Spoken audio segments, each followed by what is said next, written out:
Hello বন্ধুরা, আজকে আমি আপনাদের বানিয়ে দেখাবো আলু পোস্ত।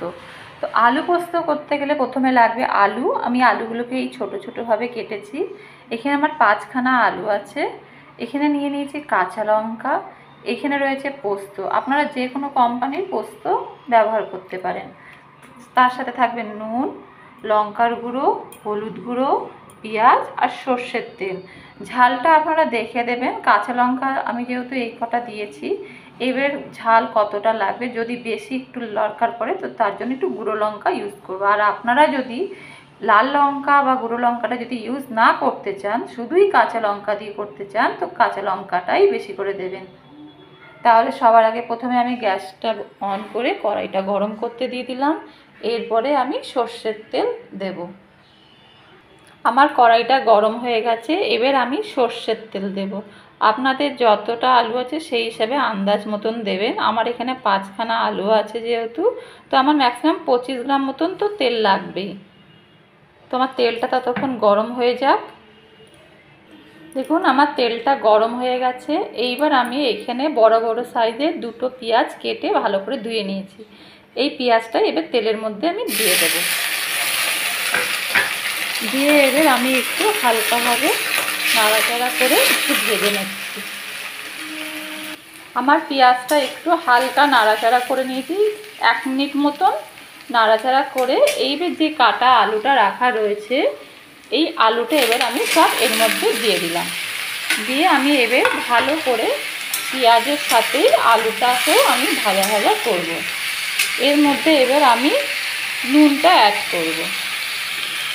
আমি এইখানে এই চামচে 1 চামচ মতন নুন দিচ্ছি। আপনাদের স্বাদ অনুযায়ী আপনারা নুনটা দেবেন। এবং হলুদটাও দেবো 1 চামচ মতন। হলুদও আমি 1 চামচ মতন এখানে দিয়ে দিলাম। এবার ভালো করে এবার এটাকে নাড়ব। এইদিকে আমি এই কাঁচা লঙ্কাগুলো মিক্সার জারে দিয়ে দিলাম, আর দিয়ে ভালো করে পিষবো হচ্ছে এই পোস্তটা। এখানে আমার 50 গ্রাম মতন পোস্ত আছে, পুরোটা আমি দেব না, এখানে জাস্ট হাফ আমি পোস্তটা দেব। দিয়ে আমি একটু জল দিয়ে পিষে নিচ্ছি। আমার পোস্তটা ভালো করে পেষা হয়ে গেছে। দেখবেন পোস্তটা যেন একদম আটার মতন যেন পেস্ট না হয়ে যায়, পোস্তটার মধ্যে একটু যেন খুরখুরা ভাব থাকে, এরকম করে পোস্তটা বাটবেন। এইবার আমি এই আলুর মধ্যেই পোস্তটা পুরোটা দিয়ে দেব।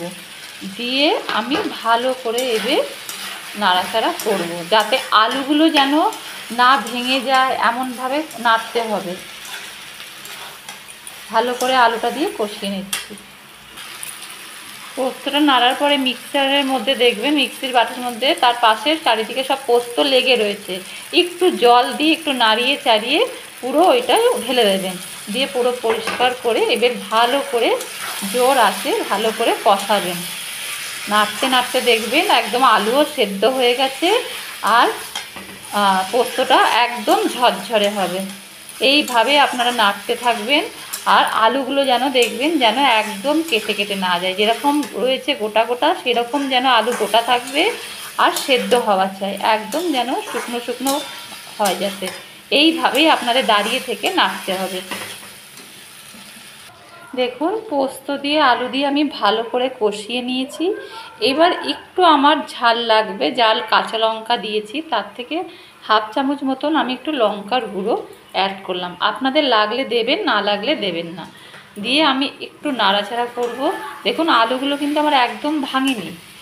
একটু নাড়াচাড়া করে আমি এর মধ্যে একটুখানি হাফ কাপ মতন জল দিয়ে আমি এইভাবেই রেখে দেবো। তারপর জলটা শুকিয়ে গেলে আবার একটু নাড়াচাড়া করে আমি নামিয়ে নেব।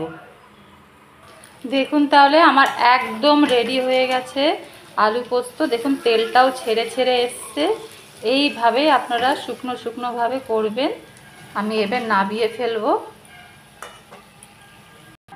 দেখুন তাহলে একদম আমার তৈরি হয়ে গেছে আলু পোস্ত, গরম গরম ভাতের সাথে রেডি একদম। যদি আপনাদের আমার এই রান্নাটা পছন্দ হয়ে থাকে তাহলে একটা লাইক করে দেবেন আর সাবস্ক্রাইব করে দেবেন। তাহলে আজকে এই পর্যন্তই।